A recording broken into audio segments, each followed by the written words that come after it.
আসসালামু আলাইকুম রহমতুল্লাহ। আবারও নতুন ভিডিও নিয়ে হাজির হলাম আপনাদের মাঝে। আজকে আমি আপনাদেরকে ঘরোয়া উপাদান দিয়ে স্যুপ রান্না করাটা শেয়ার করব। আশা করি ভালো লাগবে। তো প্রথমে আমি একটা প্যানে অল্প করে তেল দিয়ে দিলাম। তেলটা গরম হওয়া পর্যন্ত আমি অপেক্ষা করব।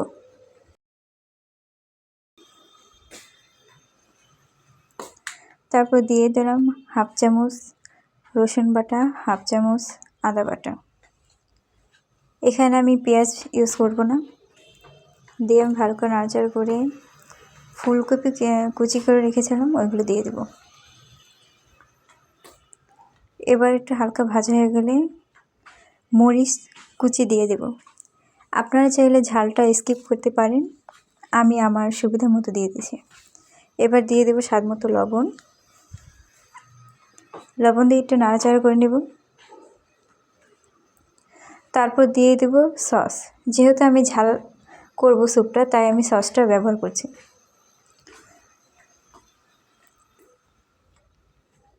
সামান্য শুকনো মরিচ গুঁড়ো করা দিয়ে দিলাম। এখানে গুঁড়ো করা মরিচটা ইউজ করেছি আমি কালারের জন্য, এটা কোনো ঝাল নেই।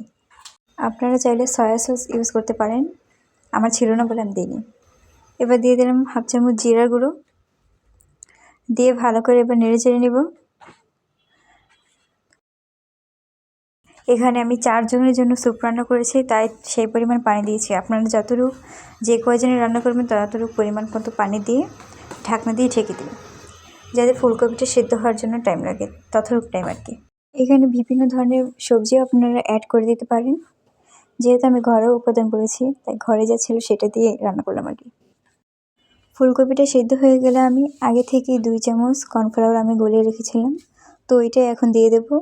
দেওয়ার সাথে সাথে একটু নেড়ে চেড়ে দেবো ভালো করে, যাতে এটা হাঁড়ির নিচে লেগে না যায়।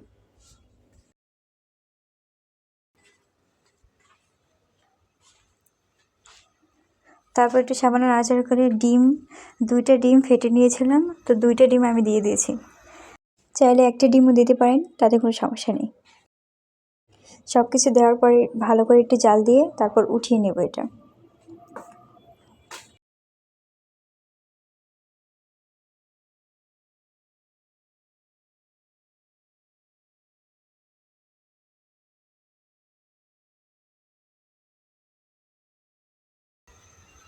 জাল দেওয়ার মাঝখানে কিছুক্ষণ আমি নাড়াচাড়া করে নিয়েছি অফ ক্যামেরায়।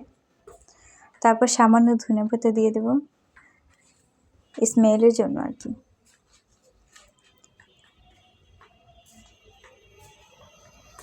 হয়ে গেছে আমার স্যুপ রান্না করা। আজ এই পর্যন্তই। দেখা হবে নতুন কোনো ভিডিওতে। ভিডিওটি ভালো লাগে অবশ্যই একটি লাইক করবেন, আর নতুন নতুন ভিডিও পেতে চ্যানেলটি সাবস্ক্রাইব করে পাশে থাকবেন। সবাই ভালো থাকবেন, সুস্থ থাকবেন। আল্লাহ হাফেজ।